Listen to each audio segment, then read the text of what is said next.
দেশের বৈদেশিক মুদ্রা এর প্রধান দুই উৎস রেমিট্যান্স ও রপ্তানি আয়। চলতি অর্থবছরে এ দুটি খাতেই বড় ধরনের প্রবৃদ্ধি হয়েছে।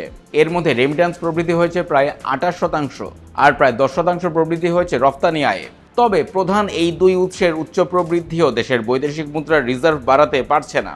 গত 11 মাস বাংলাদেশ ব্যাংকে বৈদেশিক মুদ্রার মজুদ $20 বিলিয়ন ঘরেই ঘুরপাক খাচ্ছে। আন্তর্জাতিক মানদণ্ড BPM-6 অনুযায়ী গত 29 মে দেশের রিজার্ভের পরিমাণ ছিল $2057 কোটি বা $20.57 বিলিয়ন। যদিও চলতি অর্থবছরের শুরু তথা 2024 সালের 1 জুলাই এর পরিমাণ $21.68 বিলিয়ন ছিল। সেই হিসেবে গত 11 মাসে রিজার্ভ না বেড়ে উল্টো $1.11 বিলিয়ন কমে গেছে। যদিও এ সময় কেবল রেমিট্যান্স হিসেবেই দেশে $6.14 বিলিয়ন বেশি এসেছে আর রপ্তানি আয় বেশি এসেছে প্রায় $3 বিলিয়ন। এই অবস্থায় স্বাভাবিকভাবেই প্রশ্ন আসে, চলতি অর্থবছরে রেমিট্যান্স ও রপ্তানি আয় বাবদ বেশি আসা প্রায় $9 বিলিয়ন কোথায় গেল? এ প্রশ্নের জবাব মিলছে বাংলাদেশ ব্যাংকের ব্যালেন্স অফ পেমেন্ট তথা দেশের সামগ্রিক লেনদেন ভারসাম্যের পরিসংখ্যানে। অর্থনীতির খুবই গুরুত্বপূর্ণ এই প্রতিবেদনে দেখা যায়, রেমিট্যান্স ও রপ্তানি আয়ে বড় প্রবৃদ্ধির সাফল্য প্রত্যক্ষ বিদেশি বিনিয়োগ, বিদেশি অনুদান ও মাঝারি ও দীর্ঘমেয়াদী বিদেশি ঋণ খরায় ম্লান হয়ে গেছে। বাংলাদেশ ব্যাংকের কর্মকর্তারা বলছেন, গত 2-3 বছর ডলারের যে হাহাকার ছিল সেটি এখন কেটে গেছে। গণ অভ্যুত্থান পরবর্তী সময় পরিশোধ করা হয়েছে রেকর্ড পরিমাণ বিদেশি ঋণ, সেবার মাসুল ও বকেয়া ঋণপত্রের দায়।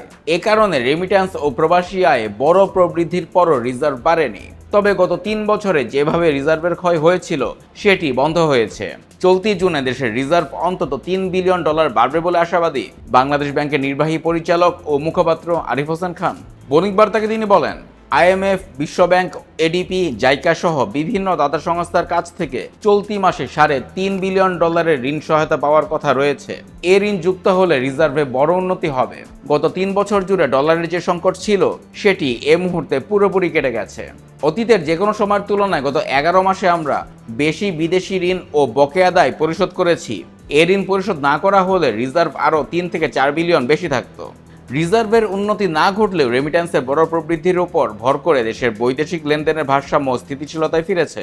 চলতি অর্থবছর এপ্রিল শেষে বিওপির ঘাটতি মাত্র $66 কোটি নেমে এসেছে। গত অর্থবছরের একই সময় অর্থনীতির গুরুত্বপূর্ণ এই সূচকে ঘাটতি ছিল $657 কোটি।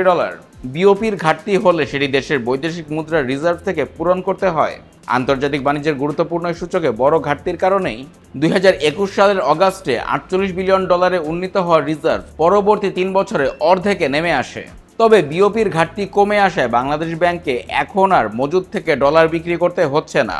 এ কারণে দেশের রিজার্ভ না বাড়লেও স্থিতিশীল রয়েছে বলে সংশ্লিষ্টরা জানিয়েছেন।